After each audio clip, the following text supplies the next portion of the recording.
Sol, are you okay? Sol? Oh no, he's dead! Hey internet, it's Jessica and welcome back to Locked Heart. So we're gonna continue on with Sol's route, and basically we had a dream of the witch who put the curse on the Deluxe family, and she basically told us everyone else's curse is broken except for Gold. She's the one who's still cursed, and the only way to fix that is to fix the broken heart, I guess, because someone in the family is wishing the curse to stay, which is why it's staying on Gold. So hopefully we can figure out why Sol is doing this. I can only assume it's him, but please forgive me once again, I am still sick. So I look at myself in the mirror, wondering if everything I just dreamt about was true. I didn't really believe the toy maker was a bad person, but she caused such distress to everyone in this household.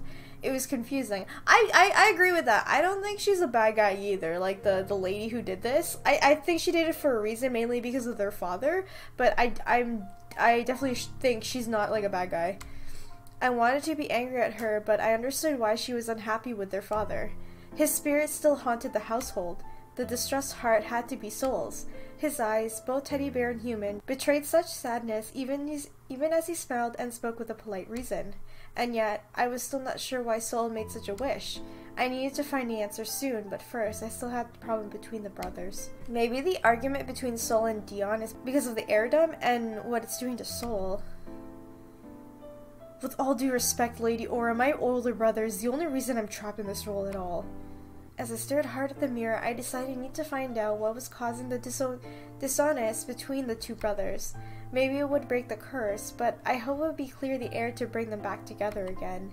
But I can't just give up yet. Crossing my arms and sighing, I tried to think of who I was going to talk with. Who should I talk with? Oh. I mean, yeah, we could ask Deon as to, like, why he's not the heir, but I feel like we're gonna find that out in his route regardless of what we do. I don't think we're gonna find out in this route. We have to go to Sol regardless, I'm pretty sure. Stealing my courage, I approached Sol's workroom and knocked on the door. Sol? I heard some shuffling inside, but it took quite a while before I heard the door click. A cold feeling of worry stirred in my stomach. Oh, Lady Aura. It's a pleasure to see you, but I'm in the middle of reviewing some documents. Can this wait? I almost didn't stop my gasp in time. Sol looked haggard. His hair hung limply from his ponytail, as if it had been pulled by hands unconsciously drifting through his desperate thought. There were dark lines under his eyes, and the vibrant green eyes I remembered were dull and tired. The red dusted his cheekbones, but the rest of his face was so pale. I really need to talk with you. Sol sighed gently, leaning on the doorframe. It was not the gesture of someone acting aloof. Sol seemed to needed it for support. As you wish. He said that, but he didn't open the door or allow me to enter the room. Sol, please, tell me what's happened between you and Deon. It's obviously causing a rift between you two. There's nothing to say on the matter, Lady Aura. His tone was tense, intent on ending the conversation there. If I hadn't seen him say it, I thought he had become royal. Sol, this isn't like you. I take a step closer. Please say something to me, Sol. Take yourself away from the world, from us. I'm so worried about you. Sol gave a soft smile, as if it took all his strength. Strange how it makes me happy to hear you say such things. However, the smile disappeared and Sol tried to close the door. I pressed my hand against it and pushed back. Bitch, you're not closing the door on me! Please don't lock me out, Sol! For a moment, I saw the entire conflict play across Sol's face. Sadness, anger, hopelessness, every emotion I could think of flashed over his features. But then, Sol torted backwards a couple of steps. Sol? I stepped into the room just as Sol fainted forward towards the ground. Oh god, I tried to catch him, but we both fell to the floor. Clutching Sol close, I touched a hand to his face. I yanked it back, burned by the fever of his skin. Sol? Sol, are you okay? Sol? Oh no, he's dead! Sol remained asleep for almost a day. Everyone agreed that his lack of sleep and his working non-stop was the cause of the fever. I stayed by Sol's bedside for the most of it, leaving only to make quick meals for everyone. Gingerly removing the cloth from his forehead, I held my fingers to Sol's cheek. His temperature still seemed high, but his skin was no longer too hot to touch. I breathed a sigh of relief and finished changing his clothes. How is he? I was so busy tending to Sol that I didn't notice Lily had come in. He still has a fever, but he seems better than before. Lily looked at Sol with a sad expression. Prince Sol, This is the first time I've seen him like this. Her eyes began to shimmer with tears, but she quickly wiped them away. Miss Sora, please save him from his pain. Lily? I don't know why, but I can feel it in my heart. I know you're the only one who can make him feel better again. I can only smile at her. I wanted to tell her I want to save Sol so much she wanted me to, but I was no more useful than I'd been since coming to the mansion. Oh, I'll be outside if you need us. Thank you. And Miss Aura? I'm entrusting you to him now. Oh, okay. I didn't understand what she meant. I opened my mouth to ask, but Lily already left the room. Oh no. Dude, this is why you should not overwork, because it's not a good idea. Sol's long eyelashes fluttered. It seemed at first he was waking up, but then he whimpered without opening his eyes. Is he still asleep? Daydreaming, maybe? The answer was then made clear. I don't understand. Sol? I called out to him, but Sol didn't answer me. He pressed his lips together, but the lowered one trembled. When he moved his head, I saw his eyelashes were damp. What did I do? Sol, it's just a dream. He didn't seem to hear me, his voice strained with emotion as his dream carried on. What did I do to make you hate me, big brother? Oh no, he thinks Deon hates him! Oh, this is sad. Dude. I'm pretty sure he doesn't hate him. He just doesn't know what's going on, that's why. My eyes widened. I thought he might have been dreaming about his father again, but this was actually about Deon. Reaching over with my other hand, I gently shook his shoulder. Sol, Deon could never hate you. Please wake up. It took quite a bit of coaxing before I saw those jeweled green eyes look up at me. When he finally did, they were wet with tears. Sol? Oh, Lady Aura.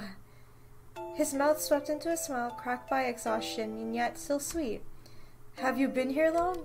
I nodded, patting his head before bringing my hands up into my lap. The warmth of his gaze made my heart momentarily distracted. Seeing the sadness buried deep in those eyes kept me on track, though. I wanted to ask about his dream, but I thought it might upset him more. You gave us quite a scare, Sol. You need to take better care of yourself. I'm sorry. When I work, I don't have to think about things. My chest tightened when he said that. The weight of his shoulders was immense, but I didn't know how to convince him to share the burden. Sol, I made some chicken and vegetable soup. You should really eat.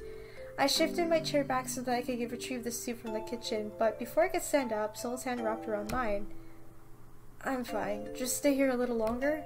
The warmth of his hand clung to my fingers. I hadn't realized how big or gentle his hands were. Well, alright, as long as you eat something soon. We sat like this for a while. Try not to think about my hand being enveloped in Sol's. I knew he just wanted a bit of comfort, and I didn't let myself assume anything. Assume anything yet!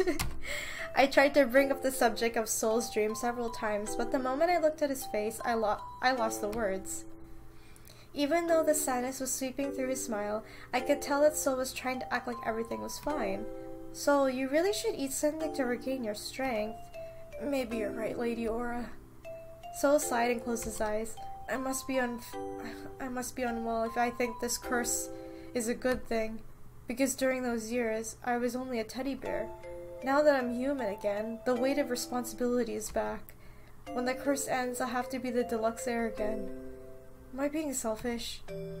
Sol smiled at me, but the way his shoulders trembled, I knew how much pain he was in.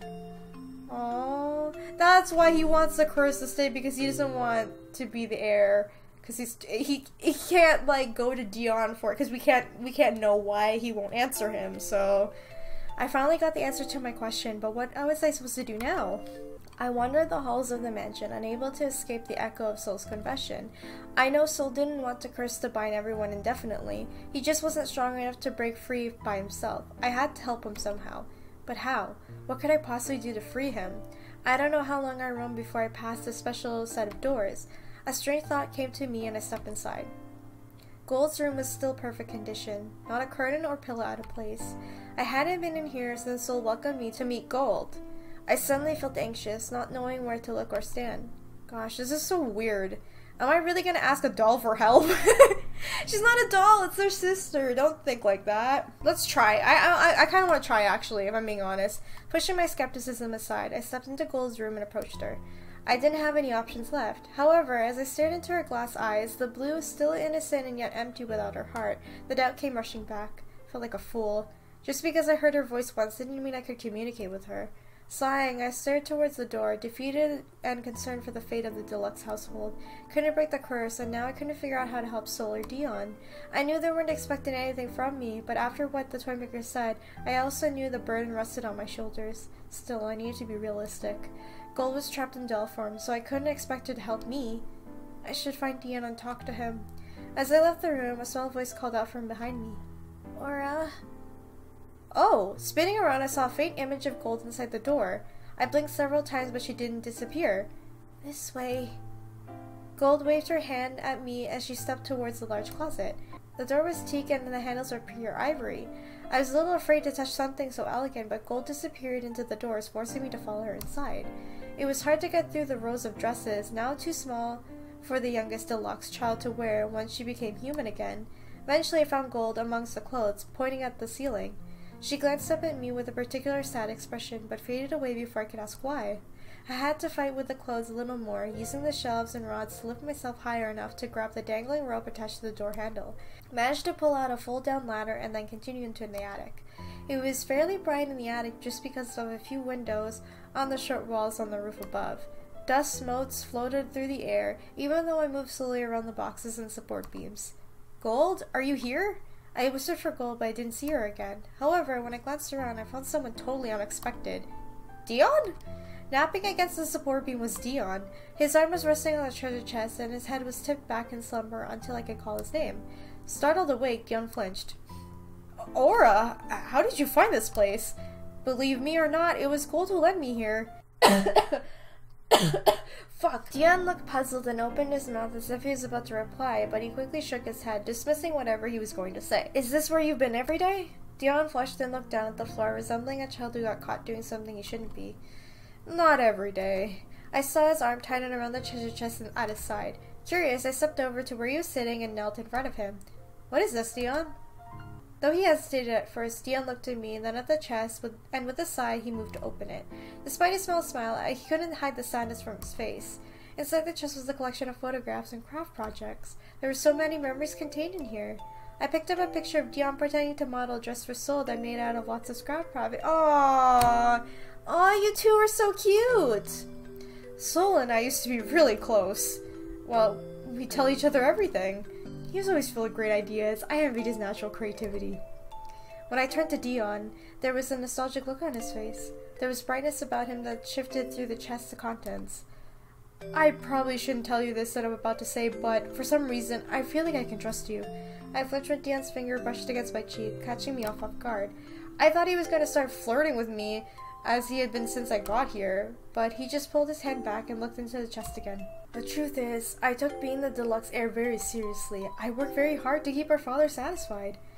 These pictures only represent a fraction of my life, the few moments I allowed myself to choose my family. Sunlight was reflected in Deon's damp eyes. He continued to back into the past, revealing so many chains that controlled them. It was wonder that this family could move freely at all. It made me reconsider what I thought about the toymaker's decision. Such a cruel man. How long have these two brothers been torn apart by something so trivial? Sol was always a kind person. He'd smile and take care of everything, even if he was unhappy and hurting on the inside. Deon sighed and fell against my shoulder. I brushed at the sun in contact, but he seemed to need for comfort, so I patted his head and ran my fingers through his hair. I'm a failure as an older brother. I've always known that Sol was hiding so much pain behind that smile.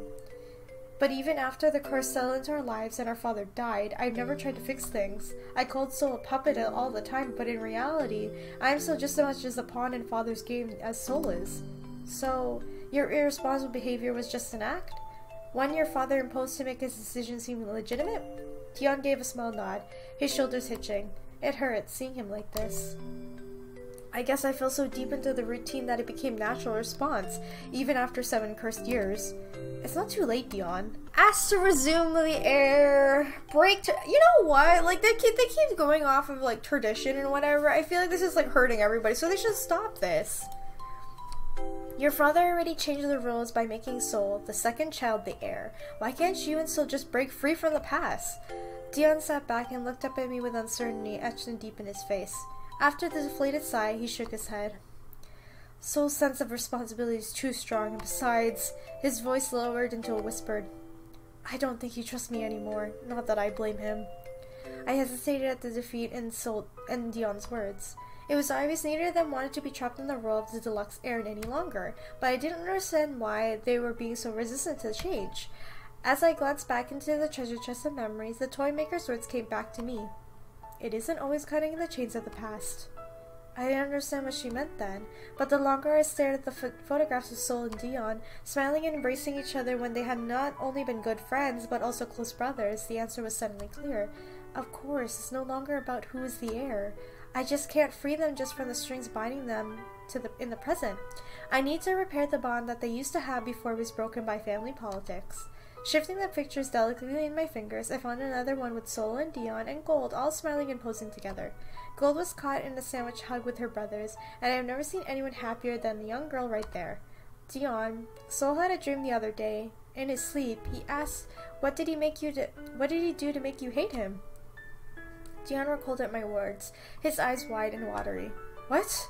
Sol really said that? It was hard to nod at Deon's heartbroken expression. I handed him a picture I found and did my best to smile through the pain in my chest. You're his older brother, Deon. If you don't think he trusts you, then work hard so that he can. I know it's scary, admitting the mistakes that you made, but having your family's back worth facing your fears? For a while, we sat in silence. Deon looked conflicted for a while, but eventually he did smile. To my surprise, he even chuckled a bit. Well, it's no wonder Sol's in love with you. Oh, my body froze up, my vision going blurry before heat shot up my face. Felt like I caught Sol's fever. What are you saying? Where did that even come from? Deon laughed harder, his smile brighter than I'd seen it before. I tried to laugh too, but my heart was beating hard at what he just said. Just then, it was suddenly hard to face him. You'll understand soon enough. Sighing, Deon leaned back and stared at the photograph. I knew he needed some time alone to think, so I held back on asking him to explain what he meant. Oh my god, Aura, come on, you're the dense one, not even Sol at this point. I'm going to make dinner. See you soon, I hope. Sometime later, I was alone in the kitchen, slicing carrots in a haze. My hands moved automatically, which was good because I was still hung up on what Deon said before. I can see why Sol's in love with you. Just thinking about it left my cheeks feverish. He had to be mistaken, or he was joking, but Deon didn't have that mischievous smirk when he said it. Was he really serious? No, that's impossible. A sigh took the strength out of my shoulders. Took a moment to realize that the rejection hurt, even though I had been the one who insisted upon it. I've been so worried about the trouble between Sol and Deon that I forgot how quickly my heart would beat whenever I think of Sol. Lady Aura? I flinched, surprised by Sol's quiet voice. I must have been deep in thought that I hadn't noticed him coming. Yes? You've done so much for me, but... I held my breath. But what? But I'd like to ask another request of you.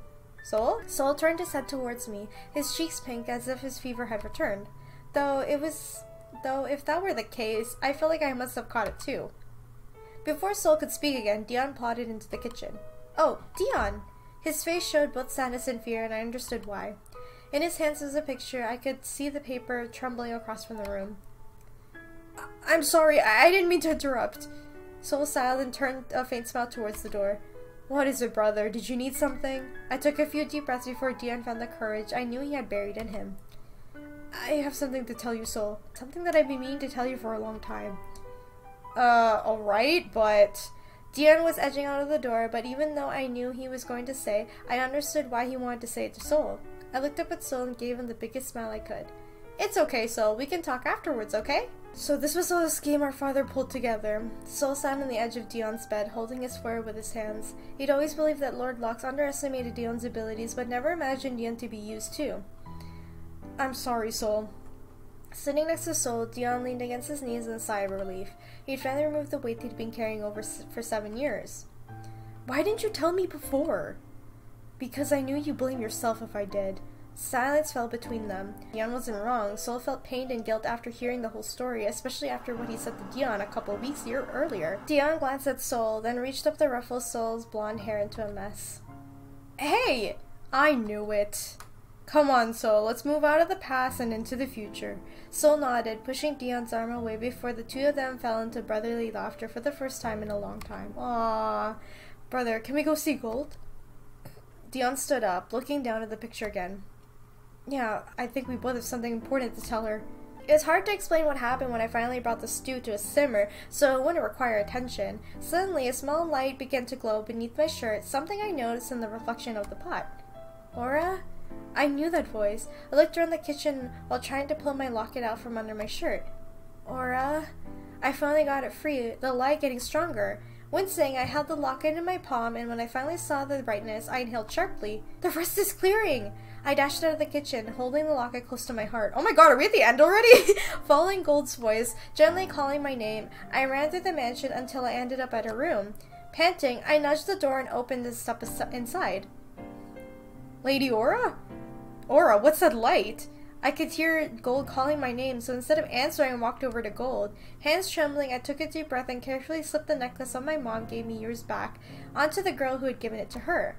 When the locket fell near her heart, it snapped open, revealing a picture of Gold as a little girl. My heart. Did we do it? The light bloomed brightest then, and all three of us shielded our eyes. Yay! We did it! She's so cute! Look at her! When it finally faded, the same young girl in the photograph was standing before us and several years older. She beamed at us. No way. Gold?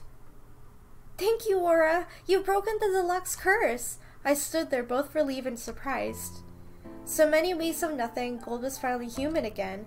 Even though I never met her before, I knew how much everyone in the mansion missed her. I glanced back to Sol and Deon. Both stared at Gold, dumbfounded with tears glazing their eyes. It was like chains holding the brothers back finally broke apart as they rushed forward to sweep Gold into the same hug they shared as children.